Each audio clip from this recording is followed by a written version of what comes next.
messages I've ever preached. What are the top 10 messages for pastors? So pastor Joshua Jude గారు ఒక 10 సందేశాలు మీరు ఇక్కడ ఇవ్వాలి అన్నప్పుడు నేను నా పరిచర్యల జీవితంలో బోధించిన టాప్ 10 మెసేజెస్ నేను ఎంచుకోవడం జరిగిందన్నమాట.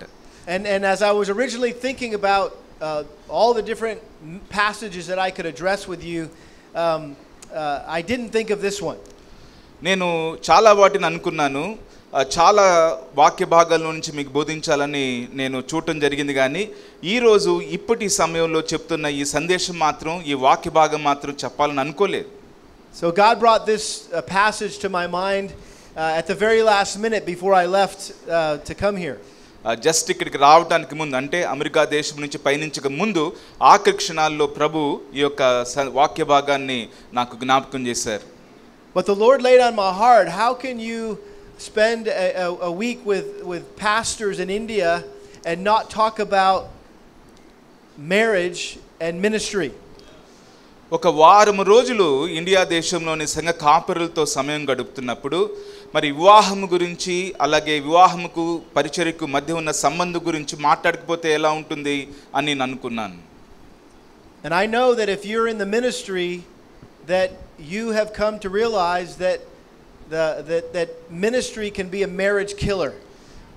మీకు అందరికీ ఒక విషయం అర్థమై ఉంటుంది. ఇప్పటికీ పరిచర్య జీవితంలో అప్పుడప్పుడు మనం ఎక్కువగా బిజీ అయిపోవటం వల్ల మన వివాహ జీవితానికి కొద్దిగా ప్రమాదం పొంచి ఉన్న సంగతి మీరు ఇప్పటికే ఎరిగి ఉంటారు. Because ministry is so all consuming, it devours all of our time and attention and energy if we let it.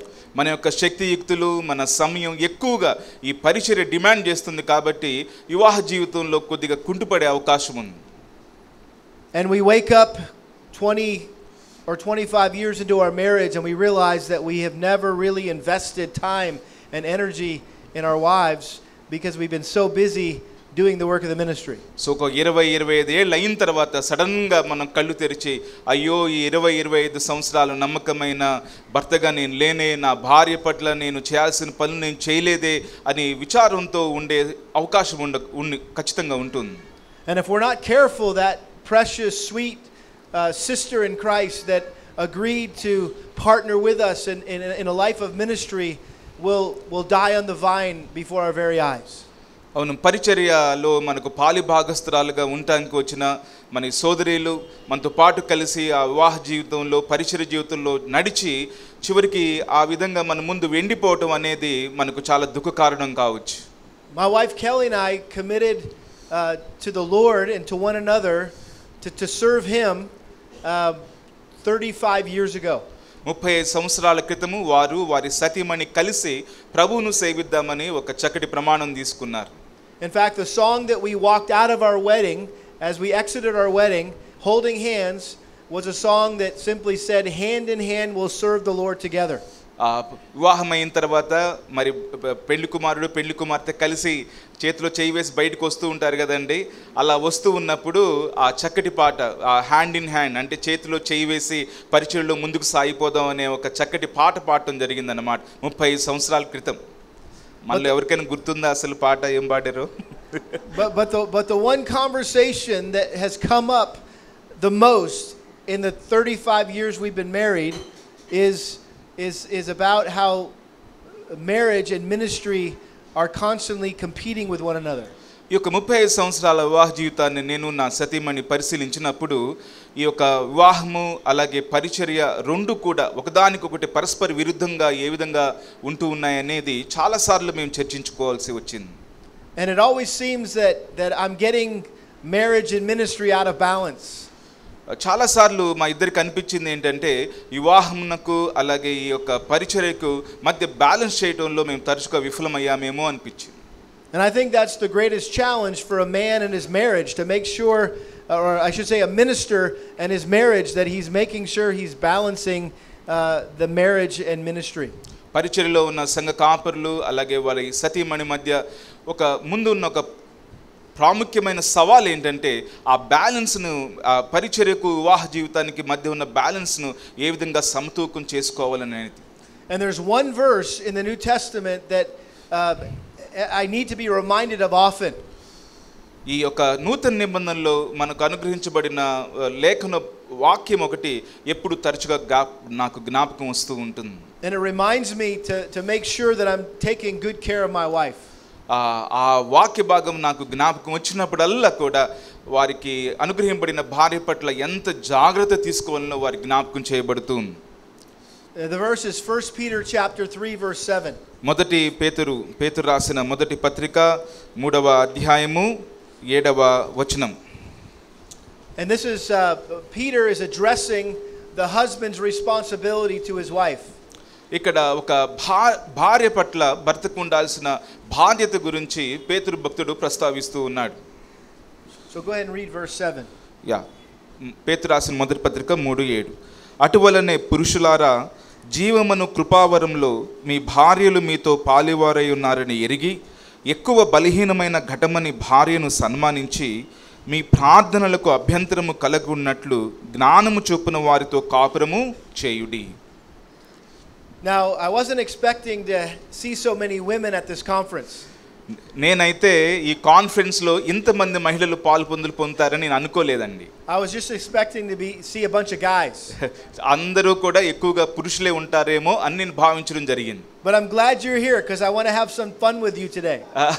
మీరు ఇక్కడ ఉన్నందుకు చాలా సంతోషం అండి. కొద్దిగా మీతో చిన్న కామెడీ చేయబోతున్నారు. Because I know that this is a subject that's near and dear to your heart. నాకు తెలుసు నేను ఈ యొక్క వాక్య భాగాన్ని బోధిస్తూ ఉన్నప్పుడు మీ హృదయానికి దగ్గరగా ఉన్న విషయాన్ని నేను స్పృశించబోతున్నానని. In fact, when I first the last time I preached this to our church, I titled the message that the husband that every wife wants. ఈ ఆఖరిసారి నేను మా సంఘం దగ్గర ఈ వాక్య భాగాన్ని బోధించినప్పుడు దానికి శీర్షికగా నేను ఏం పెట్టాను అంటే ప్రతి భార్య కోరుకునే ఒక భర్త అని శీర్షిక నేను పెట్టాను. And so I remember all the ladies were smiling through this sermon. So నేను ఒక టైటిల్ అనౌన్స్ చేయగానే అక్కడ ఉన్న స్త్రీలందరూ చక్కగా నవ్వటం అనే విషయాన్ని నేను గమనించాను. And they were elbowing their husbands the whole time. ఆ పక్కన ఉన్న అంటే చమత్కారంగా వాళ్ళు చూసావా ఇప్పుడు చెప్తున్నారు చూడండి అన్నట్టుగా వాళ్ళు పక్కన భర్తలకు సైగ చేయటం కూడా గమనించాను. So I know that marriage for the most times in India is arranged. నాకు తెలుసు ఇండియా దేశంలో ఈ సంస్కృతిలో భాగంగా చాలాసార్లు వివాహం అనున్నది అరేంజ్డ్ మ్యారేజ్గా ఉంటుంది. అంటే ముందుగానే పెద్దలు చూచి మరి ఇరువురు మాట్లాడుకొని కుదుర్చుకునే సంబంధం లాగా ఉంటుందని నాకు తెలుసు. So most ladies don't get the opportunity to pick their husband. Somebody picks their husband for them. సహజంగానే స్త్రీలకు తమ భర్తను ఎంచుకునే విషయంలో అంత గొప్ప అవకాశం ఉండదు, స్వాతంత్రం ఉండదనే విషయం కూడా ఎరిగి ఉన్నాను. But I don't know if you know, but there's a new store that just opened up. మరి అయితే నాకు మీకు తెలుసోదేదో ఒక సందేహం ఉంది. కొత్త విషయాలు జరుగుతూ ఉన్నాయి ఈ మధ్య. It's called the husband store. husband store. Store. Okay okay మీకు తెలుసో లేదో ఒక విషయం తెలిసింది. ఏదో స్టోర్ అంటే జనరల్ స్టోర్ లాగా వెళ్ళి ఒక కొత్త షాప్ ఓపెన్ చేశారంట. ఆ షాప్ లో భర్తలు ఉంటారట. Sorry. And I know that you ladies like to shop, right?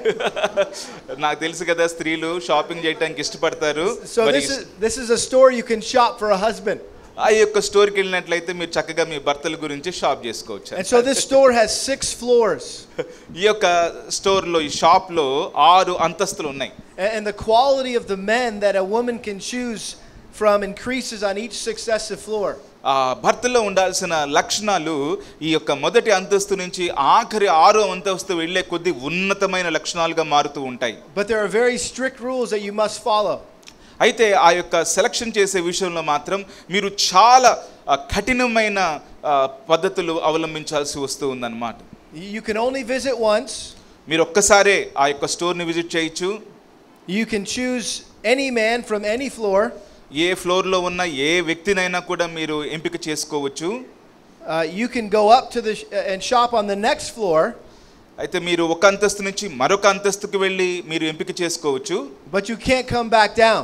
ఒకవేళ 2వ అంతస్తు నుంచి 3వ అంతస్తుకు వెళ్తే ఒక షరతు ఏంటంటే మీరు మరల తిరిగి 2వ అంతస్తుకు రాలేరు. Unless you're leaving the building.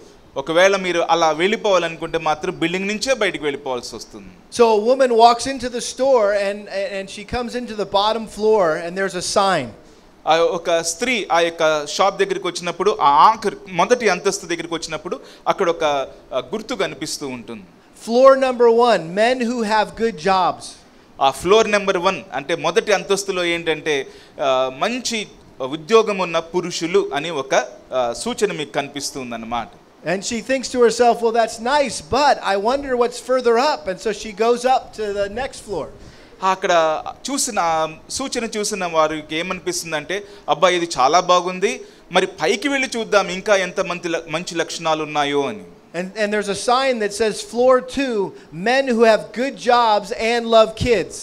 ఇక్కడ రెండవ అంతస్తులో ఏమని ఉంటుందంటే, మంచి ఉద్యోగం ఉన్న పురుషులు, అలాగే వీరు తమ పిల్లలను ప్రేమించేవారుగా ఉంటారు అని రాయబడి ఉంది. So she's intrigued, but she continues to go to the third floor. ఆవిడ కొద్దిగా ఆసక్తి కలిగి, అబ్బా ఈ రెండే బాగుంటే ఇంకా మూడో అంతస్తులో ఇంకెంత మంచిగా ఉంటారో అని చెప్పేసి మూడో అంతస్తుకు వెళ్దామని అనుకుంటుందన్నమాట. And she sees a sign and it says men who have good jobs and love kids and are extremely handsome. అక్కడ మూడో అంతస్తులో ఇంకా కొద్దిగా ఆసక్తి కలిగించే విధంగా మంచి ఉద్యోగం ఉంది, వాళ్ళు పిల్లల్ని ప్రేమిస్తారు, అలాగే వారు చాలా హ్యాండ్సమ్గా అందంగా ఉంటారని చెప్పి రాయబడి ఉందన్నమాట. So she feels excited, but something continues to pull her up to the next floor. అక్కడ షాప్కి వచ్చిన ఆవిడ చాలా ఆసక్తి కలిగి చూద్దాం ఇంకా 4వ అంతస్తులో ఏముంటుందో అని ఆవిడ పైకి ఎక్కడం ప్రారంభించింది. And so she gets to the 4th floor and it says this, men who have good jobs and love kids and are extremely handsome and help with the housework. ఇక 4వ అంతస్తులో అయితే మంచి ఉద్యోగాలు, పిల్లల్ని ప్రేమించేవారు, అలాగే అందంగా ఉండేవారు, అలాగే భార్యకు తోడుగా ఇంటి పనులు చేసేవారని కూడా అక్కడ రాయబడి ఉందన్నమాట. And so she thinks to herself, it can't get any better than this. అసలు ఆవిడ అనుకో ఏంటిది, ఇంతకంటే మంచి భర్త ఇంకెక్కడైనా దొరుకుతాడా, ఇంతకంటే చక్కటి లక్షణాలు ఇంకెవరిలోనే ఉంటాయా అని. But then there's a voice inside her that says, well, maybe it can. అవును, ఆ లోపల ఒక స్వరం వినిపిస్తూ ఉందన్నమాట, మేబీ ఇంకా ఎక్కువ లక్షణాలు ఉన్న భర్త దొరుకుతాడేమోనని. So she goes up to the 5th floor. So 5వ అంతస్తులోనికి ఆ మహిళ ప్రవేశిస్తూ ఉందన్నమాట. And she sees a sign that says men who have good jobs and love kids and are extremely handsome and they help with the housework and are very romantic. Romantic అంటే ఏంటి అయ్యారు, ఎట్లా ఉంటుంది అంటే తెలుగులో చెప్పండి, ఏదో తెలుగు. మంచి ఉద్యోగం ఉన్నవాళ్ళు, అలాగే మంచి పిల్లల్ని బాగా చూసుకునేవాళ్ళు, అలాగే అందంగా ఉన్నవారు, భార్యకు తోడుగా సహాయం చేసేవాళ్ళు కొద్దిగా రొమాంటిక్గా ఉంటారు. మరి తెలుగులో రసవత్తరంగా అంట, ఆయనకు బాగా తెలుసు. Should we close in prayer?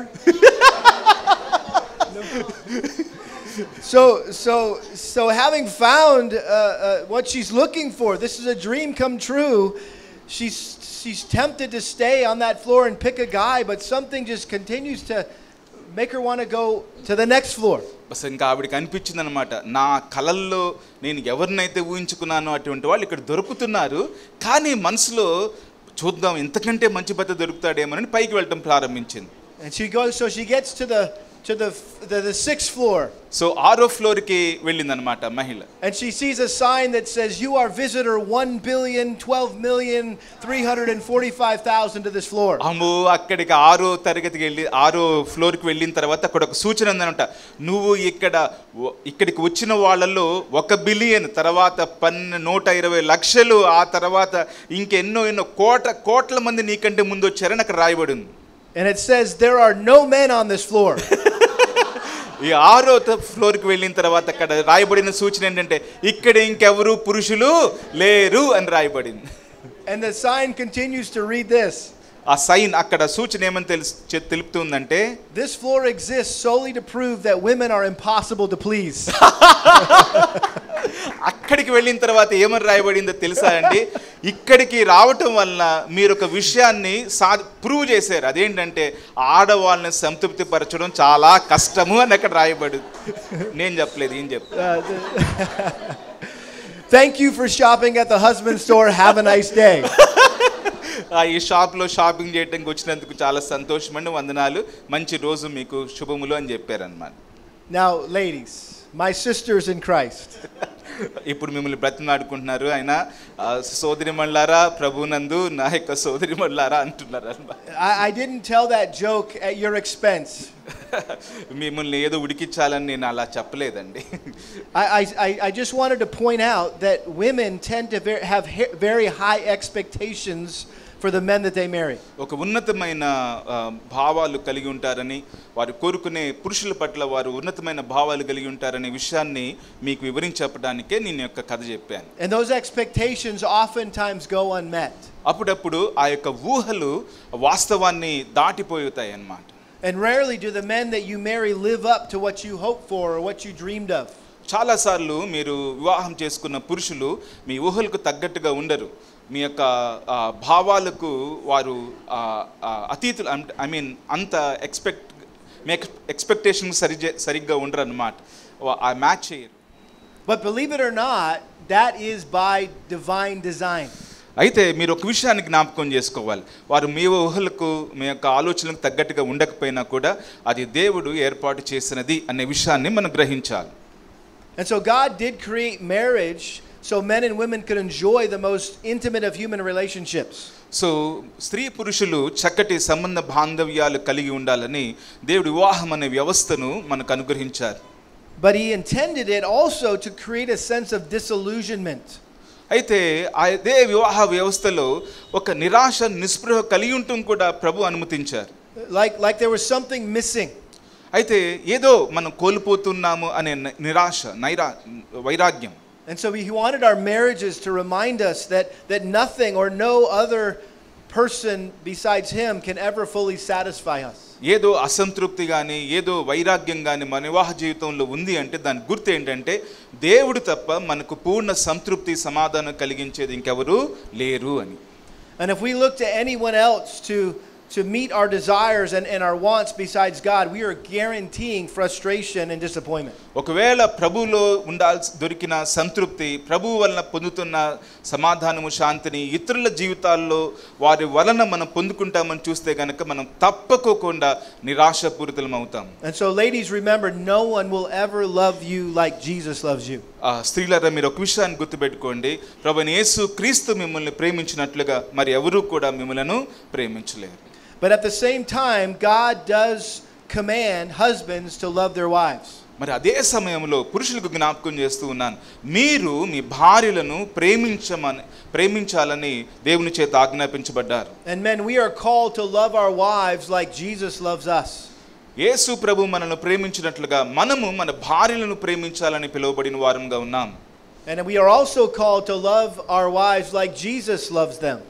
అలాగే యేసు ప్రభు మన దేవుడు మనకిచ్చిన భార్యలను ఏ విధంగా ప్రేమించారో మనము కూడా అదే విధంగా వారిని ప్రేమింపబద్దులమై ఉన్నాం. You're familiar with Ephesians 5:25. మీరు ఎఫెసీయులకు రాసిన పత్రిక 5వ అధ్యాయము 25వ వచనం మీరు ఎరిగి ఉన్నారు. Husbands, love your wives just as Christ also loved the church and gave himself up for her. పురుషులారా మీరును మీ భార్యలను ప్రేమించుట అటువలే క్రీస్తు కూడా సంఘమును ప్రేమించి అన్నట్టుగా అక్కడ రాయబడి ఉన్నది. Paul also acknowledged in 1 Corinthians 7 that husbands should be devoted to pleasing their wives. అలాగే మొదటి కొరింథీయులకు రాసిన పత్రిక 7వ అధ్యాయంలో పౌలు ఈ విధమైన హెచ్చరిక చేస్తున్నాడు అన్నమాట. భర్త భార్యను సంతోషపెట్టువాడుగా ఉండాలి.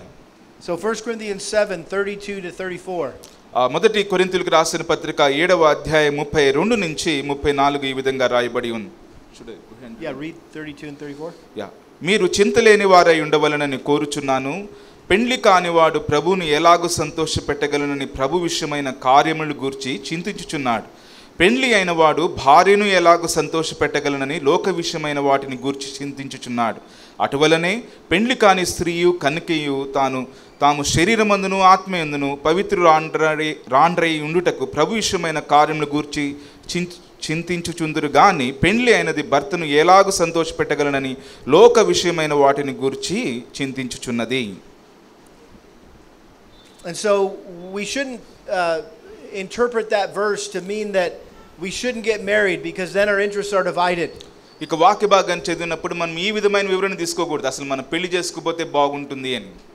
We should just take this as reality that if you are married, your interests are divided. You have to think about not only pleasing the Lord, you have to also think about pleasing your wife. ఇక్కడ ఒక వాస్తవాన్ని మనం గమనించాల్సి ఉంది. పెళ్లి అయిన తర్వాత మనము ప్రభువును ఏ విధంగా సంతోషపెట్టాలో అలాగే మనం పెళ్లి చేసుకున్న మన సతీమణులు కూడా అదే విధంగా సంతోషపెట్టాలనే విషయం. So we're expected to love our wives and we're expected to please our wives. మనము మన భార్యలను ప్రేమింపబద్దులమై ఉన్నాము, అలాగే వారిని సంతోషపరిచే వారంగా మనం ఉండాలి. In fact, you may remember back in the Old Testament that part of the Old Testament law was that God commanded that a newly married man was not to be enlisted in the army, but he should be allowed to stay home for the first year of their marriage. మీరు పాత నిబంధనలో గమనించినట్లయితే మోషే రాసిన ధర్మశాస్త్రంలో వివాహమైన తర్వాత పురుషుడు 1 సంవత్సరం పాటు తన ఇంటినే ఉండి తన భార్యను సంతోషపరచాలి, అంతేగాని ఆ రాజు పిలిచినప్పుడు వెళ్ళి యుద్ధ రంగంలోకి వెళ్ళనవసరం లేదు. And it says the reason for that in Deuteronomy 24:5 is to bring happiness to his wife.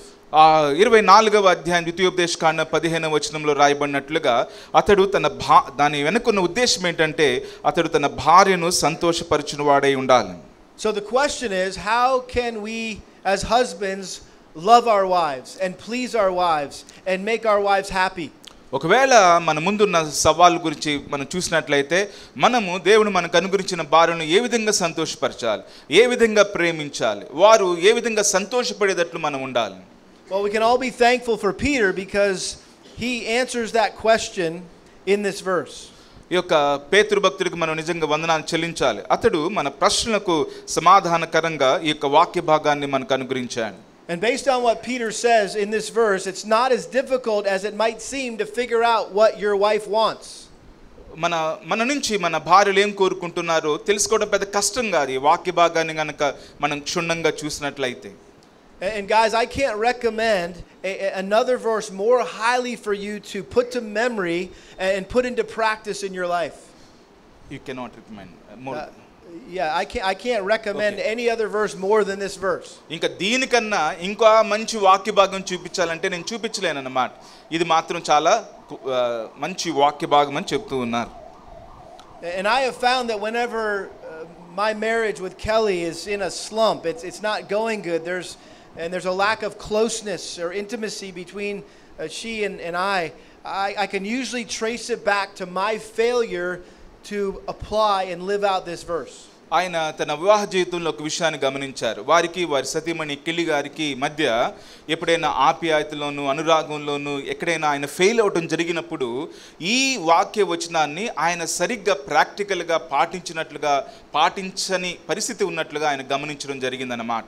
As a pastor, I'm very busy and I get distracted by so many things. ఒక పాస్టర్ గారిగా ఆయన చాలా బిజీగా ఉండవచ్చు.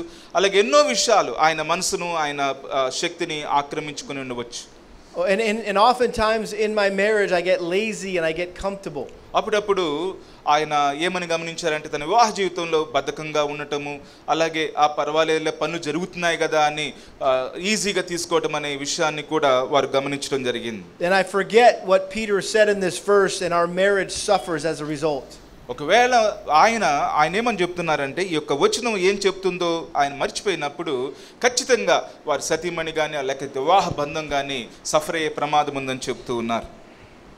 And so what I want you to see with me in this verse is how how Peter exhorted husbands to relate to and engage with their wives in two ways that will minister to them most and lead to the best possible marriage. మన వివాహ బంధము స్పష్టంగా దృఢంగా ప్రభుని మహింపరిచే విధంగా ఉండాలి అంటే ఇక్కడ పేతురు చెప్తున్న దాంట్లో నుంచి మనం 2 విషయాలు మనం తీసుకోవచ్చు అన్నమాట. And the two ways that we're to minister to our wives that will help us have the best marriage possible is number 1 to pursue your wife and number 2 is to prize your wife. ఈ 2 మార్గాలు ఏంటంటే మనము ఏ విధంగా వివాహ బంధంలో మన సతీమణుల పట్ల పరిచర్య చేయాలంటే మొదటిగా పర్స్యూ యువర్ వైఫ్, రెండవది ప్రైజ్ యువర్ వైఫ్. అంటే పర్స్యూ అంటే అనుసరించడం. ఓకే, ఫస్ట్ మొదటిది మన భార్యను ఏ విధంగా వెంటాడటము, రెండవది మన భార్యకు తగిన విలువను మనము ఇవ్వటము. పర్స్యూ అంటే And so let's look first of all at pursue. What does it look like to pursue your wife? మన భార్యను ఏ విధంగా మనము వెంటాడటము అనే విషయాన్ని మనం చూద్దామండి. అనుసరించాలి, వెంటాడటం అవన్నీ అంటే ఎగ్జాక్ట్ ట్రాన్స్లేషన్ లేదనుకుంటా. వెంటాడటం అని ఉందండి చక్కగా. Very good, nice, we have got the sense. Okay, I thought they were protesting this message. ఆయన అనుకుంటున్నారు మీరేదో ఆయనకి వ్యతిరేకంగా చెప్తున్నారు, ఆయన చెప్పేది నచ్చడం లేదనుకుంటున్నారా?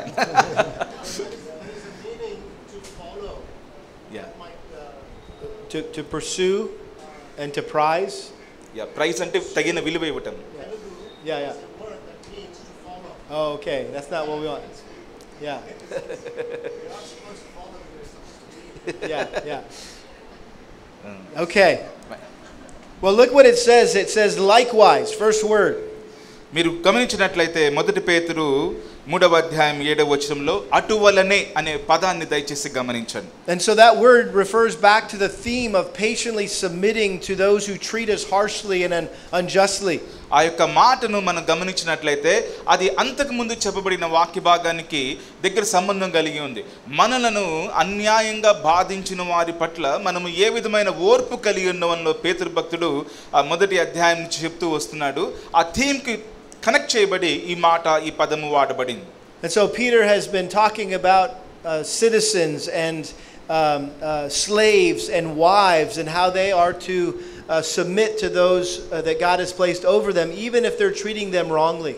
ఆ విధంగా ఆ యొక్క రోమా సామ్రాజ్యంలో ఆ జనులు ఏ విధంగా ప్రవర్తించాలో, అలాగే ఆ యజమానులు ఉన్న దాసులు బానిసలు ఏ విధంగా తమ యజమానికి లోబడవలనో చెప్పిన తర్వాత ఈ కుటుంబ జీవితంకి వచ్చి అటువలనే అనే పదాన్ని ఉపయోగిస్తూ ఉన్నాడు. And so Peter turned to the husbands in this verse as those who've been placed in authority by God over their wives. ఇక్కడ పేతురు ఆ మాటలు చెప్పిన తర్వాత ఇక్కడికి వచ్చి మరి భర్తలుగా ఉండగలుగుటకు అనుమతించబడిన ఆ పురుషుల దగ్గరికి వచ్చి ఈ మాటలు ప్రస్తావిస్తున్నాడు అన్నమాట. And he admonishes them here to not abuse that authority by treating them harshly or unjustly. ఆ భర్తలుగా ఉండటం అనేది ఒక భాగ్యకరమైన స్థితి కలిగి ఉండటమని, అలాగే దాన్ని మనము అన్యాయంగా ఉపయోగించుకోకూడదు అనే విషయాన్ని స్పష్టం చేయడానికి మాటలు చెప్తూ ఉన్నారు. And by virtue of her submissive role, a wife places herself in a vulnerable position which is open to exploitation. భర్తకు లోబడి ఉండాలి అనే ఒక సూచనను బట్టి ఖచ్చితంగా వల్నరబుల్గా అంటే కొన్ని హక్కులు కొంత స్వాతంత్రం వదులుకొని కింద ఉండటానికి నిశ్చయించుకున్న ఒక భార్య మనకి ఇక్కడ కనిపిస్తూ ఉన్నది. And so husbands need to be considerate of that and not take advantage of that and exercise their authority in a Christ-like way. నాకు లోబడుతుంది కదా అని చెప్పేసి, నేను కొంచెం భాగ్యకరమైన స్థితిలో ఉన్నాను కదా అని చెప్పేసి ఆ యొక్క స్థితిని తన అడ్వాంటేజ్కి మలుచుకోకూడదు అన్నమాట భర్త. Remember in Ephesians chapter 5 verse 22, Paul called both husbands and wives to be mutually submissive to one another. ఒకరికొకరు లోబడి ఉండుడి అనే విషయాన్ని ఎఫెసీయులకు రాసిన పత్రిక 5:22లో 23లో పౌలు భక్తుడు వాక్య భాగం ద్వారా ప్రస్తావించబడిన విషయం జ్ఞాపకం చేస్తూ ఉన్నాను. He wasn't saying that a husband submits to his wife as if she's the leader. అయితే ఇక్కడ ఒక విషయాన్ని దయచేసి గమనించండి. So he's not saying that a husband submits to his wife as if she's the leader. అది ఇక్కడ ఒకరికొకరు లోబడి ఉండాలని చెప్తూ ఉన్నప్పుడు తను ఏదో ఒక నాయకురాలుగా భర్త లోబడేవాడుగా తన కింద దాసుడిగా సబ్మిట్ చేయమని చెప్పటం లేదు. Paul was just wanting husbands to be considerate of their wife's interests and desires and they subordinate, if you will, or submit their own interests and desires to hers. వారికున్న ఆలోచనలు పక్కన పెట్టి, వారికున్న ఉద్దేశాలు పక్కన పెట్టి వారు మనకు లోబడుతున్నందున మనం మరింత ఎక్కువగా బాధ్యత తీసుకుని వారి ఉద్దేశాలను, వారి ఆలోచనలను, వారి కోరికలను గురించి తగు జాగ్రత్త వహించాలని హెచ్చరింపబడుతూ ఉన్నాం అన్నమాట. Philippians 2:3 and 4 says this. ఫిలిప్పీయులకు రాసిన పత్రిక 2వ అధ్యాయము 3-4 వచనాలు ఈ విధంగా చెప్తూ ఉన్నాయి. Do nothing out of selfishness or empty conceit, but with humility of mind consider others more important than yourself. కక్ష చేతనైనను వృద్ధాతిశయము చేతనైనను ఏమీ చేయక వినయమైన మనస్సు గలవారే ఒకరినొకడు తనకంటే యోగ్యుడని ఎంచుచు. Don't just look out for your own interest, look out for the interest of others. మీలో ప్రతివాడును తన సొంత కార్యములు మాత్రమే కాకుండా ఇతరుల కార్యములు కూడా చూడవలెను. And I think too many men are selfish and prideful and self-focused and self-absorbed, and they're completely oblivious of what their wife desires or wants. చాలా మంది పురుషులు తమ సొంత ఉద్దేశాలను అనుసరిస్తూ తమ సొంత ఆలోచనలను అమలు చేస్తూ వారి భార్యకున్న ఉద్దేశాలు, భావాలు, కోరికలు బట్టి ఏ మాత్రము అవగాహన లేని వారే ఉంటారని అనుకుంటున్నాను. And there is absolutely no excuse for being a clueless dumb guy. దాని తెలుగులో ఎట్లా చెప్పాలో అర్థం కావట్లేదండి. డమ్ గాడ్ అంటే డమ్ గై, ఓకే, డమ్ గై అంటే ఒక పిచ్చోళ్ళలాగా అన్నమాట, అంటే ముద్దోళ్ళలాగా అనుకోండి. సారీ అండి. And so notice Peter says that husbands are to live with their wives in an understanding way. మరి ఒకరికొకరు అర్థం చేసుకుంటూ భార్య భర్త కాపురం చేయాలనే విషయాన్ని ఇక్కడ పేతురు భక్తుడు చెప్తూ ఉన్నాడు. And this is a present active participle, which means it's something that we need to do on a continual basis. ఇది ప్రజెంట్ ఇది గ్రీక్లో నుంచి ఆయన తీసుకుంటున్నారన్నమాట. ప్రతిరోజు చేయాల్సిన పనిగా ఇక్కడ మనము హెచ్చరింపబడుతూ ఉన్నాం. ఏదో ఒకసారి చేసేసి ఆపేయటం మాత్రం కాదు. This is not something you do once in a while or maybe just the first few years after you get married. ఇదేదో అప్పుడప్పుడు చేయటం మాత్రమే కాదు, లేకపోతే పెళ్ళైన తర్వాత కొద్ది రోజులు మాత్రమే అమలు చేసే పని కాదు ఇది. This is something that we are to do all the time throughout the entirety of our married lives. ఇది మన జీవితకాలం అంతటా కూడా వివాహ బంధం కొనసాగుతున్నంతసేపు కూడా మనం అమలు చేయాల్సిన పనిగా బాధ్యతగా ఉన్నది. Now I know there's lots of jokes about the differences between men and women. మనకందరికీ తెలుసు కదా, భార్యలకు భర్తలకు మధ్య ఉన్న సంబంధాన్ని గురించి చాలా చమత్కార కథలు ఉంటాయి. And the impossibility of a man understanding a woman.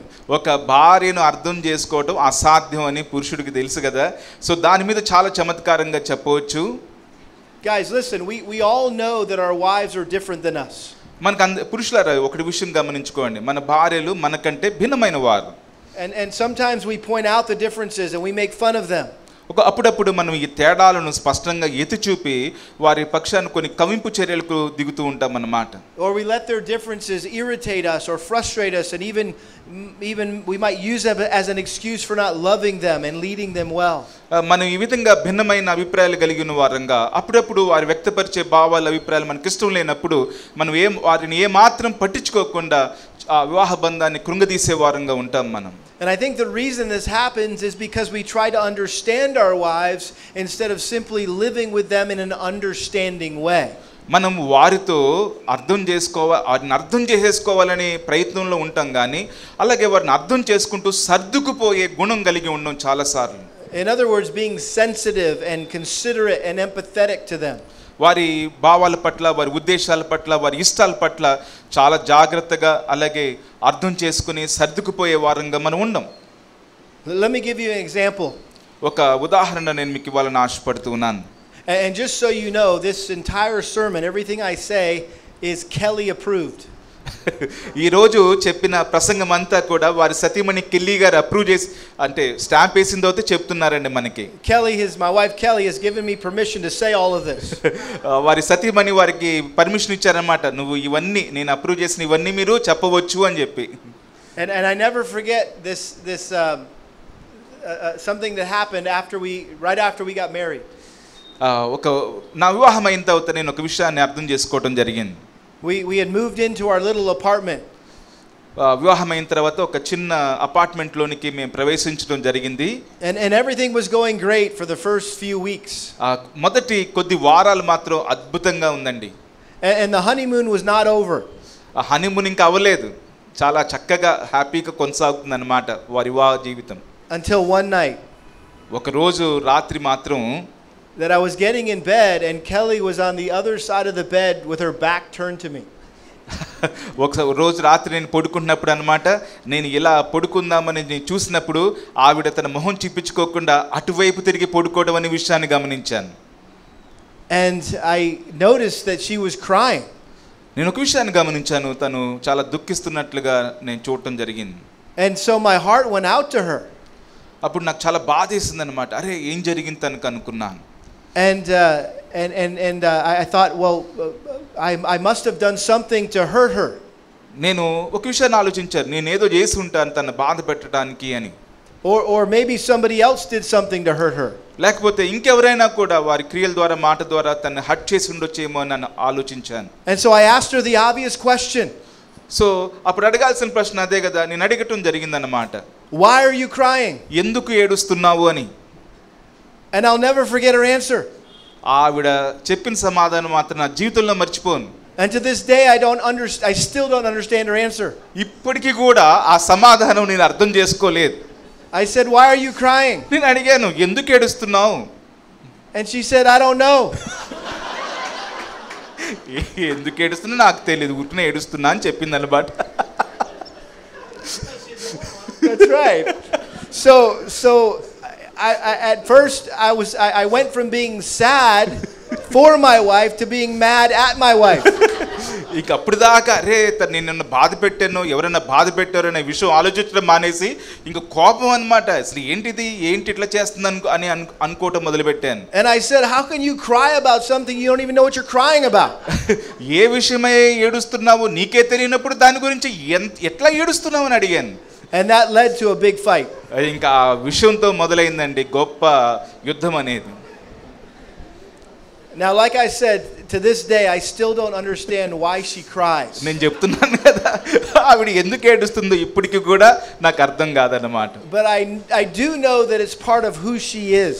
నాకైతే ఇప్పుడు ఒక విషయం అర్థమైందన్నమాట.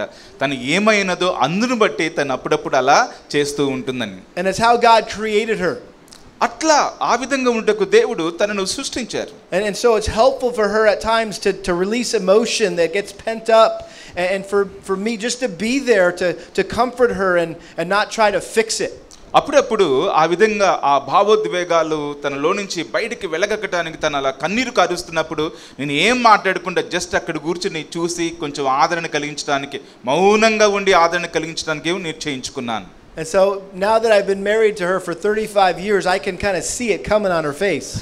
నేను ఇప్పుడు 30 సంవత్సరాలు అయిపోయింది కదా, ఎప్పుడు ఆ కన్నీళ్లు బయటకు వస్తాయో నేను ఇప్పుడు గెస్ చేయగలను.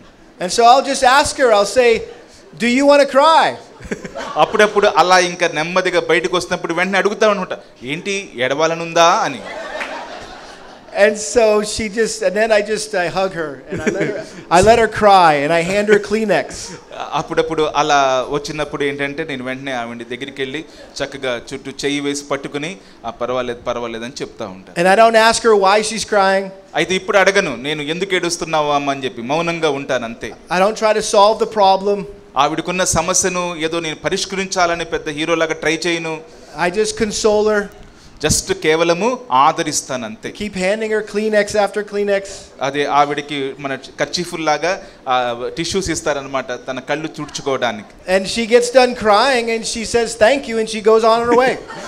అంతా ఏడ్ చేసిన తర్వాత చక్కగా ఊపిరి తీసుకుని ఓకే థ్యాంక్ యూ అని చెప్పేసి ఆయనకి చెప్పేసి ఆవిడ పని ఆవిడ చేసుకుంటారు. And I walk away scratching my head going what's going on. నేను అక్కడి నుంచి సరేలే ఇది మనకి ఎందుకు వచ్చిందో సరేలే అని చెప్పేసి వెళ్తుంటాను. So but notice he says live with your wife in an understanding way. అయితే ఇక్కడ చెప్పబడిన వాక్యము దయచేసి గమనించండి. అర్థం చేసుకుని ఒకరికొకరు అర్థం చేసుకుని ఉండవలసిన వారంగా మనం ఉన్నాం. And literally what that means is to live with your wife according to knowledge. జ్ఞానము చొప్పున వారితో కాపురము చేయుటకు మనం హెచ్చరింపబడ్డాం. And so I think the knowledge that Peter was referring to was twofold. ఇక్కడ ఆ జ్ఞానము అనే విషయం ఇక్కడ పేతురు ప్రస్తావించినప్పుడు రెండు విషయాలు చెప్పడానికి చేసినట్లుగా చూస్తూ ఉన్నాం. You need to have a general knowledge or understanding of marriage. ఇక్కడ సాధారణమైన జ్ఞానం అంట, వివాహం అనగా సాధారణమైన జ్ఞానం. You need to know the purpose of marriage. ఈ యొక్క వివాహం యొక్క ఉద్దేశమును ఎరిగి ఉండాలి. You need to know the roles of a husband and wife. భార్య భర్తల పాత్రల గురించిన అవగాహనను కలిగి ఉండాలి. You need to know how to communicate in a godly biblical way. ఇక దైవానుసారమైన వాక్యానుసారమైన సంభాషణ ఇద్దరి మధ్య ఉండేటట్లుగా నువ్వు మాట్లాడగలగాలి. You need to know how to resolve conflict. ఇద్దరి మధ్య ఏర్పడు సమస్యలను ఏ విధంగా పరిష్కరించాలో తెలిసిన వాడివై ఉండాలి. You need to understand biblical principles of sex. వాక్యానుసారమైన లైంగికపరమైన రూల్స్ గురించి పద్ధతుల గురించి నువ్వు తెలుసుకుని ఉండాలి. You need to know what the Bible teaches about divorce and remarriage.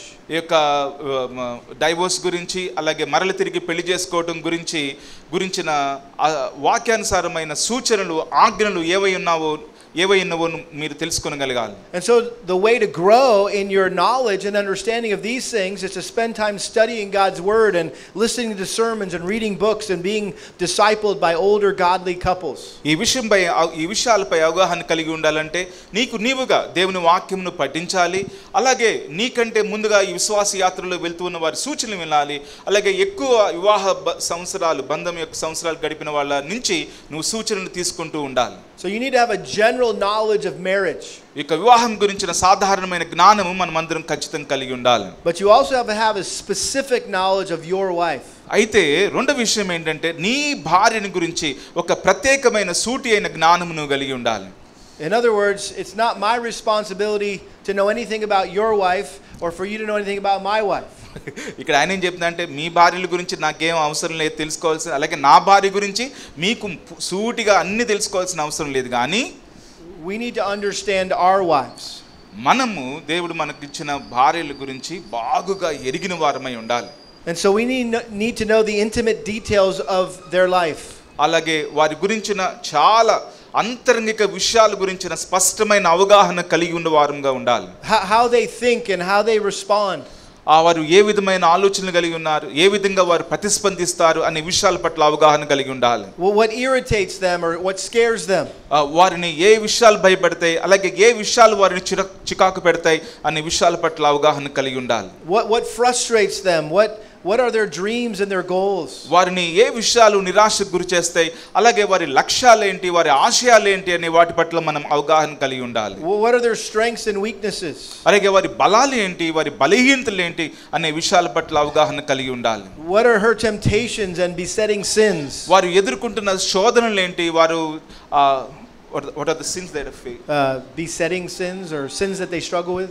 అలాగే వారు ఎదుర్కొంటున్న ఆ పాపం సంబంధమైన విషయాల పట్ల వారు చేస్తున్న స్ట్రగుల్ గురించి, పోరాటం గురించి మీరు అవగాహన కలిగి ఉండాలి. We need to know their likes and dislikes. అలాగే వారి ఇష్టాలు అయిష్టాల గురించి అవగాహన కలిగి ఉండాలి. We need to understand their moods and their hormonal cycles. అలాగే వారి యొక్క హార్మోనల్ సైకిల్ అంటే లైక్ వారి గురించి అవగాహన కలిగి ఉండాలన్నమాట. We need to go ahead. శరీరంలో కలుగు మార్పుల గురించిన అవగాహన మీరు కలిగి ఉండాలి. We need to know what makes her feel loved and what makes her feel unloved. అలాగే వారు ప్రేమింపబడుతున్నాము అని వారు అనుకున్నట్టుకు ఏం చేయాలో మీరు తెలిసి ఉండాలి. అలాగే ఏంట్రా మిమ్మల్ని అసలు ప్రేమించట్లేదనే వాటి విషయమై కూడా మీరు అవగాహన కలిగి ఉండాలి. And the way that we grow in our understanding and knowledge of these things is we need to spend time studying our wives and listening to them and learning how to read them. అలాగే వారి నోటి నుంచి వచ్చే వాటిని వినటం ద్వారా, అలాగే వారితో మాట్లాడటం ద్వారా, వారితో సమయం గడపడం ద్వారా, వారిని జాగ్రత్తగా తదేకగా దీక్షగా వారితో సమయాన్ని గడిపి తెలుసుకోవడం ద్వారా మీరు ఈ విషయాల పట్ల అవగాహన కలిగి ఉంటారు. And so we need to have a sincere desire to understand our wife and to get to know them as best we possibly can, not just on the surface, but a deep interest in them. ఒక పైన వారి గురించి తెలుసుకోవటం మాత్రమే కాకుండా ఒక serious effort పెట్టాలి. వారు ఏమై ఉన్నారు, నేను భర్తను కాబట్టి నా భార్య గురించి తెలుసుకోవాలి అనే ఒక తీక్ష్ణమైన ఆపేక్ష మన మనసులో నుంచి రావాలన్నమాట.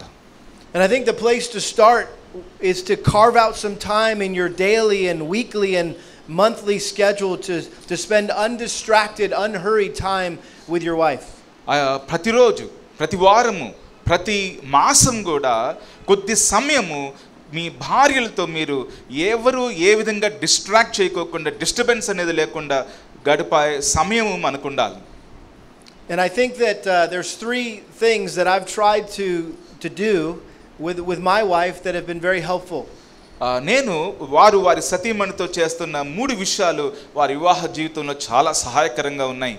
You need to have a daily download. Daily download అన్నమాట.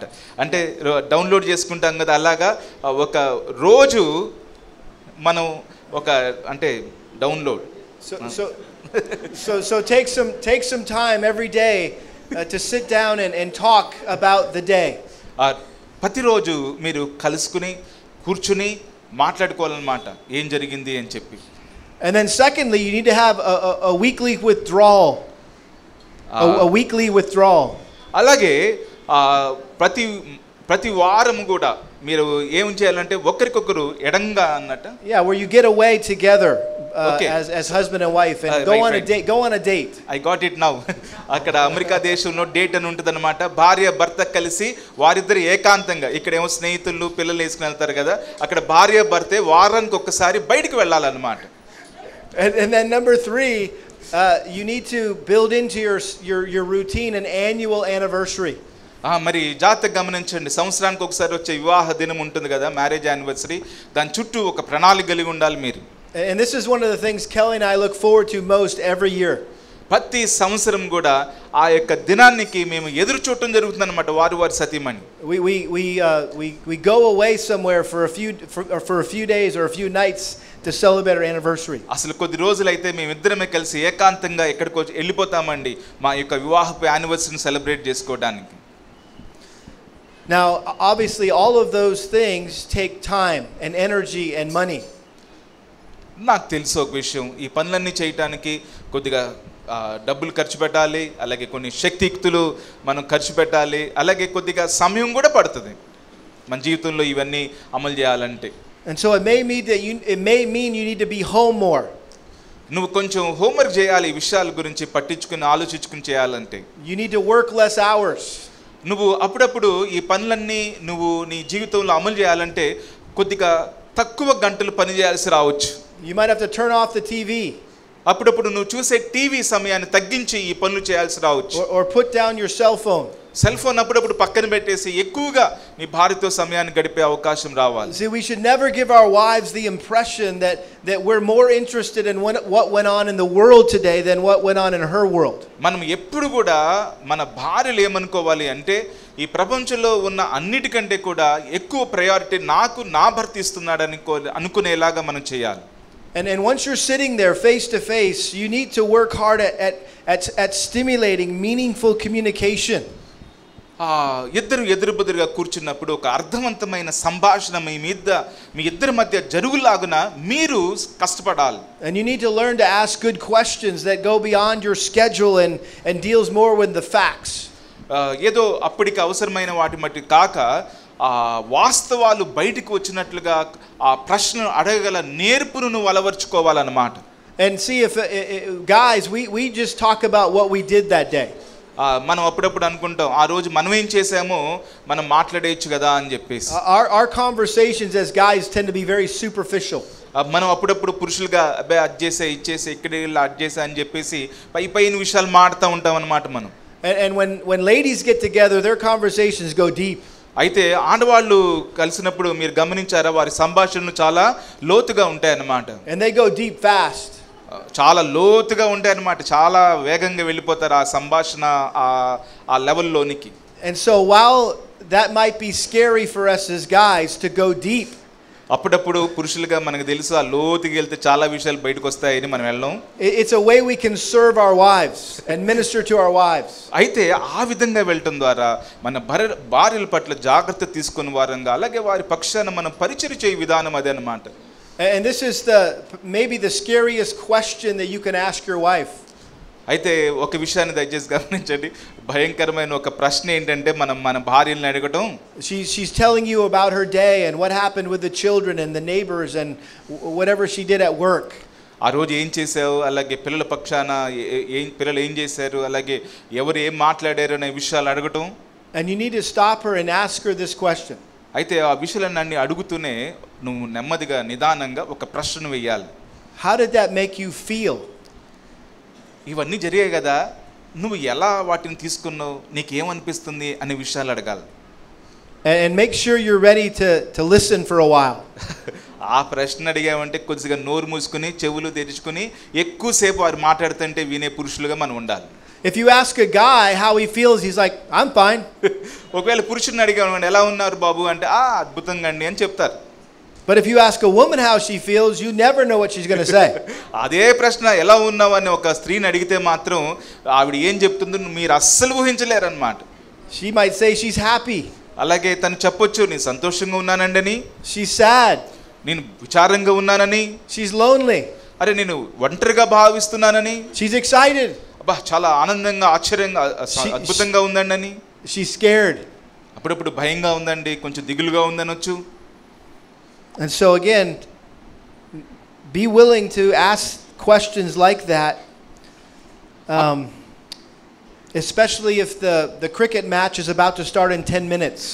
ఆ టీవీలో క్రికెట్ మ్యాచ్ ఇంకో 10 నిమిషాలు స్టార్ట్ అవుద్ది, ఈవిడితో ఏం మాట్లాడాలే అనుకోకుండా నీ భార్య ఎదురుగా కూర్చుని ఆవిడని నిదానంగా ప్రశ్నలు అడిగి ఆవిడ ఏం చెప్తుందో వినటానికి సిద్ధ మనసు కలిగి ఉండాలి. You might have to miss part of the cricket game, but you will have a better marriage.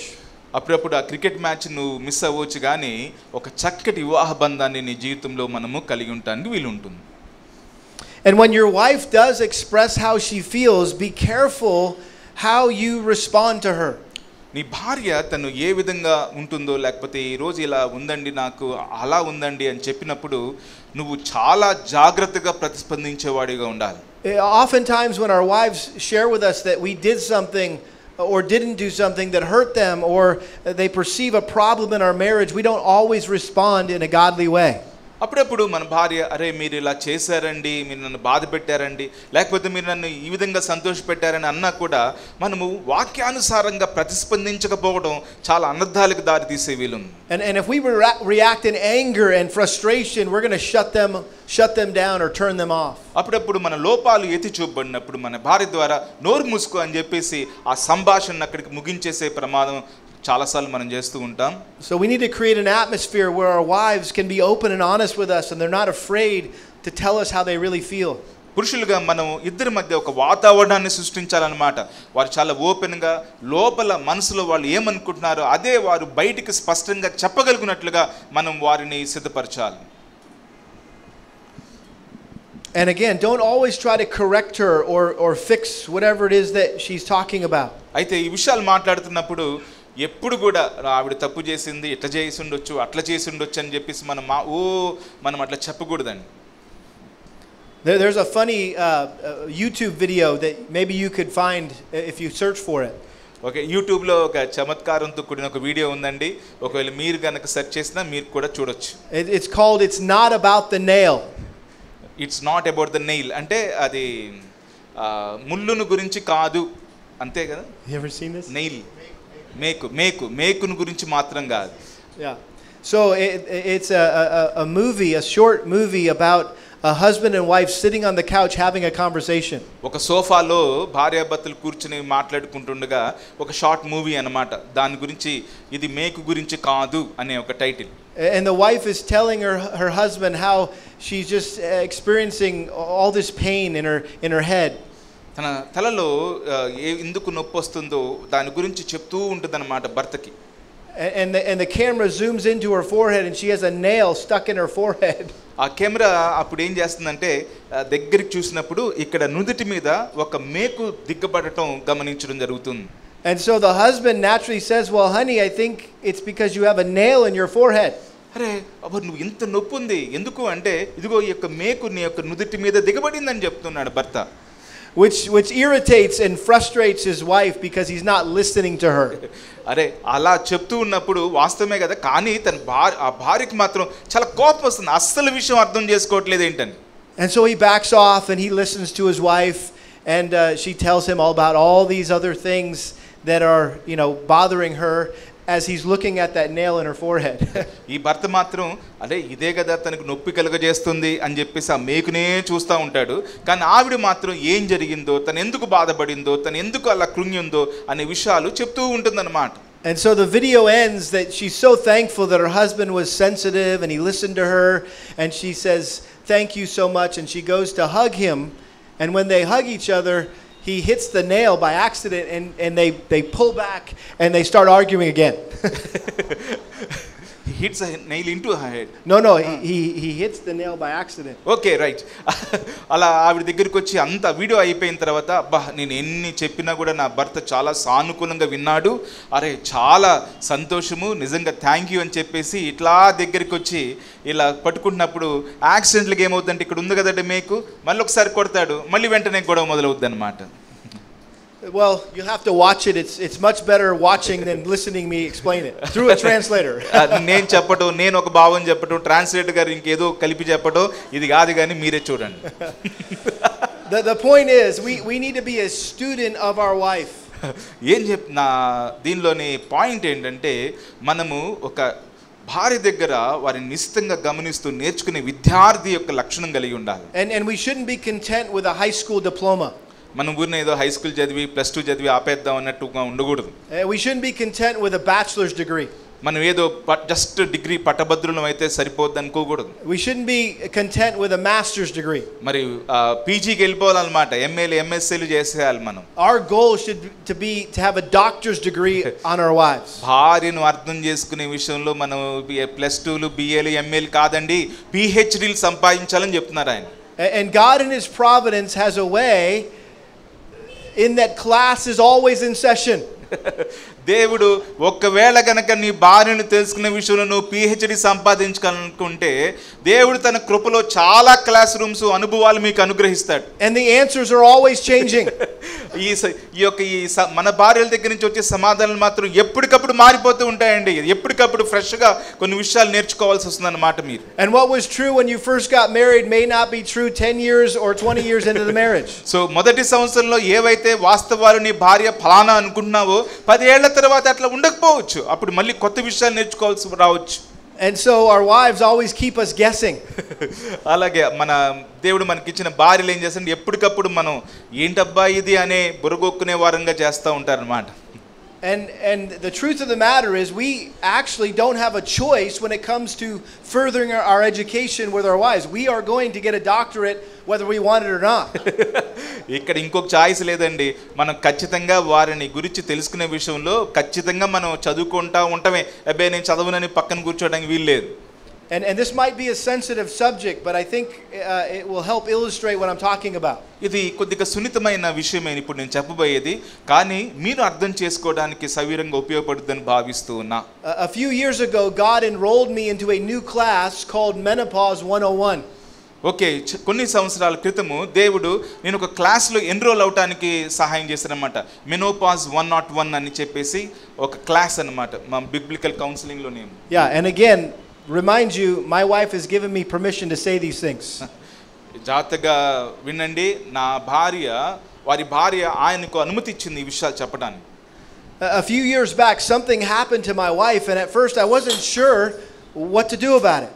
కొద్ది రోజుల క్రితము నా భార్యకు సంబంధించి ఒక విషయం జరిగింది. ఆ విషయం అలా జరిగినప్పుడు నాకేం చేయాలో నాకు పాల్పోలేదు. And little did I know that my wife was experiencing a major physiological change in her life. ఒక శరీర సంబంధమైన ఒక గొప్ప మార్పు తన జీవితంలో జరుగుతుందనే విషయాన్ని పసిగట్టడంలో నేను విఫలమయ్యాను. And that God installed a furnace inside of her. Okay, తన శరీరంలో ఒక అగ్నిగుండాన్ని దేవుడు పెట్టాడనే విషయం నేను గమనించడం జరిగింది. And so our house and our car all of a sudden started getting very cold all the time. Our house, the air conditioner got turned down and the cars turned down. తన శరీరంలో ఆ physiological changes బట్టి air conditioner ఆగిపోతుంది, car engine ఆగిపోతుంది అనే విషయాలు నేను గమనించడం జరిగింది. Besides the temperature change, the thing that concerned me the most is I was wondering where that sweet and kind and grateful, gracious woman that I had married went. Where did she go? తన శరీరంలో మార్పులు దేవుడు అనుమతించినప్పుడు నేను ఆశ్చర్యపడటం గమనించినట్టు, ఏంటబ్బా తీయగా తేనెలొలుగుతూ మాట్లాడి కృపాసహితంగా మాట్లాడి నా భార్య ఎక్కడికి పోయింది, కొంచెం కఠినంగా మాట్లాడుతుంది ఏంటి అనే విషయాలు నన్ను ఆలోచింపజేసింది. And I was wondering, who is this crazy lady that I'm living with? ఎవరండి ఈ పిచ్చి ఆవిడతో ఉంటున్నాను ఏంటి, నేను నా భార్య ఎక్కడికి పోయింది అనుకుంటున్నాను నేను. And so I confess I didn't respond very well at first. మొదట ఈ విషయాన్ని నేను గమనించినప్పుడు సరైన రీతిగా నేను ప్రతిస్పందించలేదు అనే విషయాన్ని నేను ఒప్పుకుంటున్నాను. Especially when she shoved a book on menopause at me and said, if you love me, you'll read this book. ఆవిడ మెనోపాజ్ అనే పుస్తకం తీసుకొచ్చి నాకు ఇచ్చి, ఒకవేళ నువ్వు నన్ను ప్రేమిస్తే ఈ పుస్తకాన్ని నువ్వు చదువుతావు అని చెప్పినప్పుడు. See, sometimes this has textbooks that you have to read to get a doctorate, right? Okay, నువ్వు డాక్టరేట్ తెచ్చుకోవాలంటే ఇది ఒక పాఠ్యాంశం అన్నమాట. నువ్వు పాఠ్య పుస్తకం లాగా దీన్ని చూచి చదివి పఠించాలని చెప్పింది. And it definitely, seriously though, it definitely put a strain on our marriage. అయితే వాస్తవంగా చెప్పాలంటేనండి మా వివాహ బంధం మీద చాలా ఒత్తిడి పడింది అన్నమాట ఆ యొక్క దశలో. And it created a lot of tension between both of us. ఆ ఇద్దరి మధ్య కొద్దిగా ఒత్తిడి అనేది చాలా ఎక్కువగా ఉండిందన్నమాట ఆ దశలో. And it seemed like we were just disagreeing more than we had ever disagreed.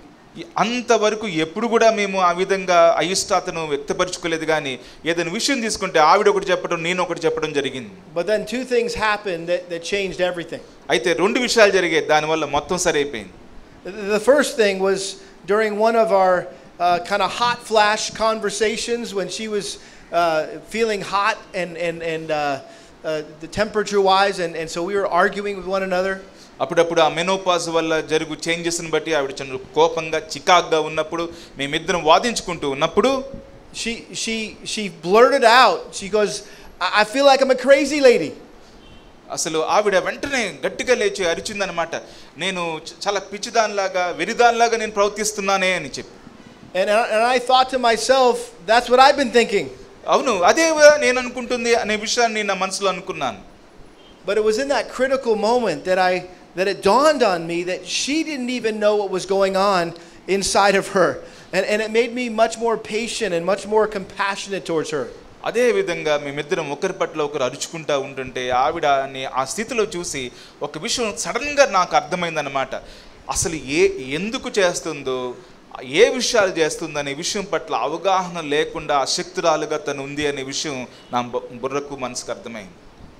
And the second thing that happened was we were able to go to a very wise doctor who was able to check her hormone levels and give her a prescription that really kind of balanced out all of her hormones.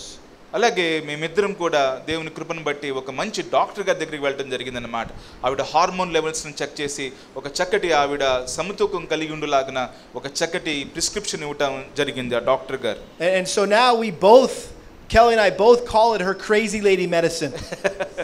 అయితే మేమిద్దరం కలిసి అప్పుడప్పుడు ఆ యొక్క మందును చూసి crazy lady medicine అని అనుకుంటూ ఉంటాం సరదాగా.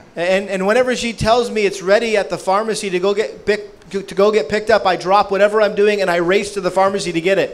ఎప్పుడన్నా అయిపోయిందండి టాబ్లెట్లు తొందరగా తీసుకెళ్ళాలంటే చేస్తున్న పనంతా ఆపేసి ముందు వెళ్ళి ఆ టాబ్లెట్స్ తీసుకొస్తాను. Early on in that struggle, Kelly and I confided in a mentor couple who's kind of a few years ahead of us, and we asked them for help. అప్పుడప్పుడు ఆ యొక్క ఆవిడ స్థితిలో గుండా వెళ్తున్నప్పుడు మేమిద్దరం కూడా కొద్దిగా సంఘర్షణలోనప్పుడు మమ్మల్ని మెంటర్ చేసే మాకంటే పెద్దవారైన ఒక జంట దగ్గరికి మేము వెళ్తూ ఉండేవాళ్ళం. And so this man that I look up to said, just shared what it was like for them when they went through that same season of life, and he said something that was a game changer. నేను చాలా ఉన్నతంగా భావించే మనిషి దగ్గరికి వెళ్ళి ఈ విధమైన పరిస్థితుల్లో గుండా మీరు ఇంతకు ముందు వెళ్ళి ఉంటారు కదా, మరి మీరు నాకు ఇచ్చే సలహా ఏంటి అని అడిగినప్పుడు ఆయన చెప్పిన మాట నా జీవిత దృక్పథాన్ని మార్చివేసింది. He said in this unique season in our wives' lives they're feeling 4 things. ఇది ఒక ప్రత్యేకమైన కాలం, దీని ద్వారా నువ్వు 4 విషయాలు తెలుసుకుంటావు. They're feeling fearful. భయపడటం అనేది జరుగుతుంది. Unsettled. కొద్దిగా అనిశ్చితిగా ఉండటం అనేది జరుగుతుంది. Vulnerable. కొద్దిగా కంగారు పడటం లేకపోతే కృంగుదల ఉండటం జరుగుతుంది. And insecure. అలాగే కొద్దిగా అబద్ధత భావం కూడా వారు కలిగి ఉంటారనే విషయాన్ని 4 విషయాలు నా భార్య గురించి ఆయన నాకు చెప్పడం జరిగిందన్నమాట. And all of those perfectly described my wife at the time. అసలు ఆయన అప్పుడు ఆ రోజున వారు ఆ స్థితిలో ఈ 4 లక్షణాలు కలిగి ఉంటారని ఆయన చెప్పడం అద్భుతంగా వారి సతీమణిని అవి వర్ణించాయన్నమాట. And by God's grace, Kelly and I are at a place now where we can laugh about it, and we've been restored to a much more friendly, sweet, gracious relationship like we enjoyed when we first got married. దేవుని కృపను బట్టి జరిగిపోయిన విషయాలను బట్టి హ్యాపీగా నవ్వుకునే స్థితిలోకి మేము వచ్చేసాం. మేమందరం కూడా మళ్ళా తిరిగి ఒకరినొకరు ప్రోత్సహించుకుంటూ కృపాసహితమైన సంభాషణలు జరుపుకుంటూ ఒకరినొకరు బాగా ప్రేమించుకునే స్థితిలో మేము ఉన్నామన్నమాట ప్రభు కృపను బట్టి. And I think that's just one example of what Peter meant when he said we're to live with our wives in an understanding way as with someone weaker.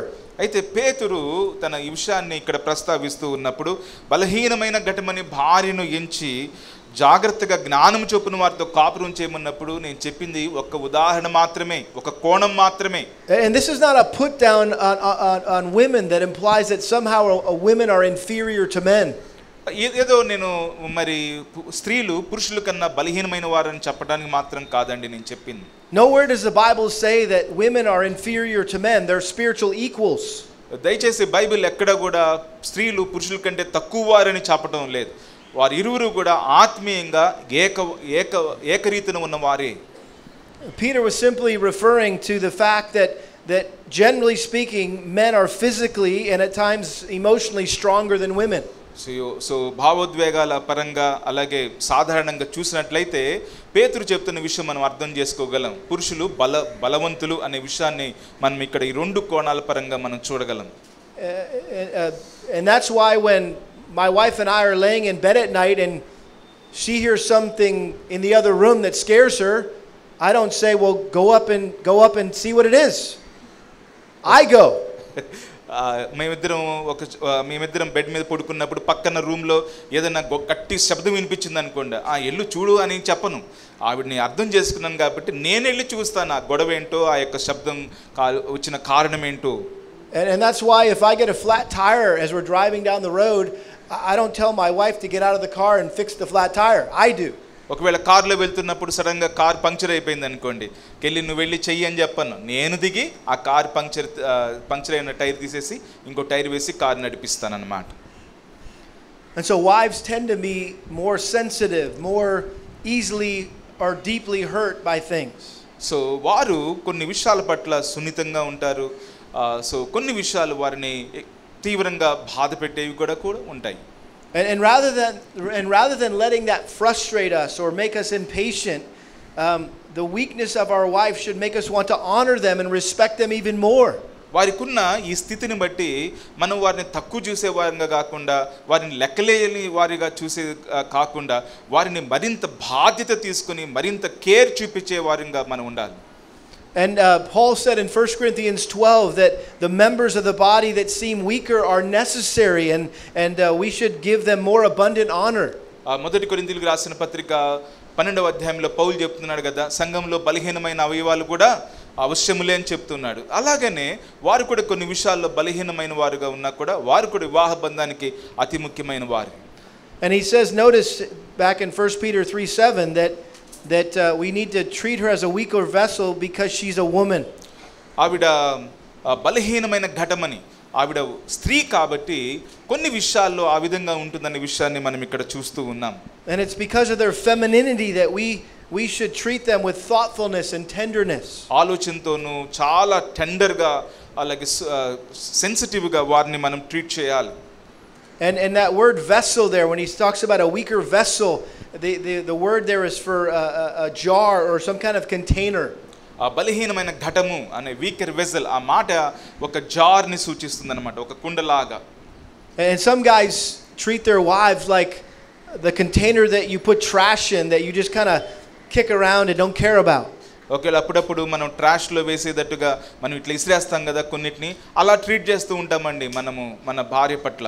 But Peter was saying that we need to treat our wives like that expensive, fragile vase that you kind of put up on the mantle and give a place of honor in your life, in your home. మన drawing rooms లో పెట్టుకుంటాం కదా, బాగా విలువైన పెద్ద పెద్ద వేజులు అవి పెట్టుకుంటాం కదా, అలా మనం చాలా వారిని విలువైన వాటిగా, చాలా అరుదైన వాటిగా మనం చూడగలగాలన్నమాట. ఆ అర్థం ధ్వనించినట్లుగా ఇక్కడ ఆ పదం రాయబడింది. And so first of all we need to pursue our wife. మనము వారిని వెంటాడే వారముగా, అర్థం చేసుకునే వారముగా ఉండాలి. And secondly, we need to prize our wife. వారిని విలువైన వారుగా ఎంచి మనము వారితో నడుచుకోవాలి. Notice he says that we are to grant her honor. మనం వారికి గౌరవము ఇవ్వాలి అనే విషయాన్ని నేను మీకు జ్ఞాపకం చేస్తున్నాను. We need to assign our wives a place of honor in our lives. మన జీవితంలో గౌరవప్రదమైన స్థితిని మనము వారికి కల్పించాలి. And next to our relationship with Christ, she is the highest priority. First దేవుడు మనకి యేసు ప్రభు, ఆ తర్వాత మన భార్యే మన ప్రాధాన్యత క్రమంలో. Let her know that she is more important to you than anyone or anything. ఈ ప్రపంచంలో అందరికంటే తనే ఎక్కువ మీకు ప్రాధాన్యం అనే విషయాన్ని మీరు తరచుగా ఆవిడ క్రియల్లో మాటలు చెప్తూ ఉండాలి. You put her above your friends and your hobbies and you put her above the ministry. నువ్వు నీ దేవుడు నీకు ఇచ్చిన పరిచర్య కన్నా, దేవుడు నీకు ఇచ్చిన స్నేహితుల కన్నా, అలాగే నీ యొక్క వ్యక్తిగత హాబీల కన్నా కూడా నీ భార్యకు నువ్వు అధిక ప్రాధాన్యత ఇవ్వాలి. And so we need to cherish our wives and treat them like a precious, priceless jewel. అవునా, మనం చాలా అరుదైన ముత్యంలాగా వారిని మనం భావించి వారి పట్ల మనం ఆనందిస్తూ వారికి తగు విధంగా జాగ్రత్తగా చూసుకోవాలి. And it's easy to do that, to treat our wives like that when we're first married. మొదట్లో కొత్తగా పెళ్ళైనప్పుడు అలా చూడటం చాలా సులువుగానే ఉంటుంది. And we act like a gentleman, and we're very creative and spontaneous, and we go out of our way to do things that are special. అప్పుడు మొదట్లో చాలా బాగుంటుందండి, అసలు చక్కగా మంచి పెద్దవాళ్ళంగా, అలాగే చాలా క్రియేటివ్గా కూడా ఉంటాం, కొన్ని కొత్త విషయాలు చేస్తూ ఉంటాము, క్రియాత్మకంగా చేస్తూ ఉంటాము, వారిని ప్రేమించే విషయంలో మన ప్రేమను కనపరుస్తూ ఉంటాము. But if we stop doing those things, our wife will eventually feel like nothing more than the cook. అయితే అప్పుడప్పుడు మొదట్లో చూపించిన ప్రేమను మనం చూపించడం మానేస్తే ఇంకా నేను వంటకు తప్ప దేనికి పనికిరాను అనే ఒక కృంగదీసే భావము వారు పెంచుకుంటారేమో. Or the cleaning lady. ఒకవేళ అట్లా కాకుండా నా భర్త నన్ను ఏం ప్రేమించట్లేదు, కేవలం నేను ఇంట్లో ఒక పనిదానిలాగా మిగిలిపోయిననే విచారానికి గురి కావచ్చు. Or the concubine. అలాగే ఏదో నన్ను ఉంచుకున్నాడు అన్నట్టుగా చూస్తున్నాడు అనే ఒక భయంకరమైన భావపు ఆ స్థితికి తను దిగిపోవచ్చు. And so here, let me just give you some practical ways to prize your wife, men. ఇక్కడ నువ్వు నీ భార్యను విలువైన దానిగా ఎంచుట అనే విషయంలో కొన్ని వ్యవహారాత్మకమైన విషయాలను నేను మీతో చర్చించాలని ఆశపడుతూ ఉన్నాను. You need to think of her as more important than yourself. జాగ్రత్తగా గమనించండి, మీకంటే ఎక్కువగా వారిని మీరు చూడగలగాలి. Give her your undivided attention when she's talking to you. ఏ విధమైన డిస్ట్రాక్షన్ లేకుండా ఆవిడ చెప్తున్నప్పుడు జస్ట్ నోరు మూసుకుని అన్ని వినాలి. Seek her counsel and take her advice. అప్పుడప్పుడు ఆవిడ ఏం చెప్పేది ఏముందిలే అనుకోకుండా ఆవిడ ఆలోచనను నువ్వు ఆవిడ సలహాలను ఖచ్చితంగా మీరు పరిగణలోకి తీసుకోవాలి. Express your appreciation to her for making the meals and maybe washing your clothes. అప్పుడప్పుడు నీ దుస్తులు ఆవిడ ఉతికినప్పుడు, అలాగే నీ కొరకు ఆహారాన్ని సిద్ధపరిచినప్పుడు నువ్వు నోరు తెరిచి థ్యాంక్స్ చెప్పగలగాలి, కృతజ్ఞతలు చెప్పే స్థితిలో మనం ఉండాలి. Bring her flowers. అప్పుడప్పుడు పూలు తీసుకురండి. Pick up your clothes. అప్పుడప్పుడు మీ యొక్క వస్తువులు ఆవిడ ఆరేసినప్పుడు నువ్వు తీసుకురావచ్చు దండం మీద నుంచి. Pull out her chair, open her car door for her. అప్పుడప్పుడు నువ్వు ముందుగా వెళ్ళి ఆ కార్ డోర్ తీయండి, ఆవిడ చక్కగా రాణిలాగా లోపలికి వెళ్ళి కూర్చుంటుంది. అప్పుడప్పుడు ఆవిడ కూర్చోడానికి ఏంటండి, see just one thing, so many people are laughing, you have to understand the background, okay. అప్పుడప్పుడు ఆవిడకి కుర్చీ వేయండి ఆవిడ కూర్చోవడానికి. So what's the background? In India, no, many husbands don't do that. Yeah. Well, the Bible says to do that. But వాక్యం చెప్తుంది ఖచ్చితంగా నువ్వు చేసేవారిగా ఉండాలి. That's a practical way in our culture in America that we show our wives honor. అవునా కదండి, మా America దేశంలో అయితే ఇట్లా వ్యవహారాత్మకంగా మేము చూపిస్తామన్నమాట. ప్రేమ పెదాల మీద నుంచి మాత్రమే కాకుండా అప్పుడప్పుడు ఇలా పనులు చేస్తూ వాళ్ళు ఎంత ఇంపార్టెంటో, వాళ్ళు మనకి ఎంత విలువైన వారో మనం వారికి తెలియచేస్తూ ఉండాలి. So speak highly of her to other people. చాలా ముఖ్యం. వేరే వాళ్ళ దగ్గర తన గురించి చాలా విలువైనదిగా మాట్లాడాలి. Change any habits that might irritate her or annoy her. ఆవిడికి చికాకు కలిగించి ఆవిడ్ని ఫ్రస్ట్రేట్ చేసే ఏదైనా పనులు మనం చేస్తున్నట్లయితే వదిలేసేయండి, మార్చుకోండి. You communicate where you're going and when you're going to get there and when you're going to be home. నీ భార్యతో నోరు తెరిచి మాట్లాడు, నువ్వు ఎక్కడికి వెళ్తున్నావు, మరలు ఎప్పుడు వస్తూ ఉన్నావు, ఏం చేసావు బయట అనే విషయాలు నువ్వు చర్చిస్తూ ఉండు. Compliment her on how she looks. ఆవిడ ఏ విధంగా ఉందో నువ్వు నోరు తెరిచి అందంగా ఉన్నావు, బాగున్నావు, అది బాగుందని చెప్పవచ్చు. And don't just focus on the outward appearance, focus on her heart. అలాగే ఆవిడ బయటికి ఏ విధంగా కనిపిస్తుంది అనే విషయం కన్నా అంతరంగికంగా ఆవిడ ఏముంది, ఎలా ఉంది అనే విషయాల మీద కూడా నీ మాటలు కేంద్రీకరించవచ్చు. And serve her. Don't act like a pompous king and your wife is your slave. Look for ways that you can serve her. ఏదో సింహాసనం మీద ఉన్న రాజులాగా, ఏదో ఆవిడని పనిదానిలాగా చూడకోకుండా అప్పుడప్పుడు నువ్వు ఆవిడని సింహాసనం మీద కూర్చోబెట్టి నువ్వు ఒక దాసునిలాగా సహాయం చేయొచ్చు కదా. If you want your wife to treat you like a king, you need to treat her like a queen. జాగ్రత్తగా వినండి, నువ్వు ఆవిడ నిన్ను రాజుగా చూడాలనుకుంటే మనం వారిని రాణిగా చూడక తప్పదు కదా. And notice what he says, why we should honor our wives. ఇక్కడ పేతురు ఏం చెప్తున్నాడు చూడండి, ఎందుకు వారిని మనం సన్మానించాలి. Because they are fellow heirs with the grace of life. వారు జీవమును కృపావరంలో వారు పాలువారై ఉన్నారని ఈ వాక్య భాగం మనకు జ్ఞాపకం చేస్తూ ఉంది. And again, even though that we've been given authority over our wives, they are equal to us spiritually. మనకు వారికన్నా కొద్దిగా బలమైన ఘటాలుగా మనకు కనిపించినా కూడా ఆత్మీయంగా మనమందరము ఏకరీతిగా ఉన్నామనే విషయాన్ని జ్ఞాపకం చేసుకోవాలి. And we stand before God on the same level. మనము దేవుని ముందు నిలబడాల్సి వచ్చినప్పుడు మనం అందరం కూడా ఒకే లెవెల్లో, స్త్రీలు పురుషులు ఒకే లెవెల్లో ఉంటాం. అక్కడ we're all partakers of God's gracious gift of marriage and God's gracious gift of eternal life. ఆ నిత్య జీవమును కృపావరంలో, వివాహమును కృపావరంలో మనం అందరమును కూడా, అదే స్త్రీలు పురుషులు ఇరువురు కూడా ఏకరీతిన పాలిభాగస్తులై ఉన్నారనే విషయాన్ని జ్ఞాపకం చేస్తూ ఉన్నాడు. And this final phrase here, I think, contains the overarching motive for husbands to pursue and to prize their wives.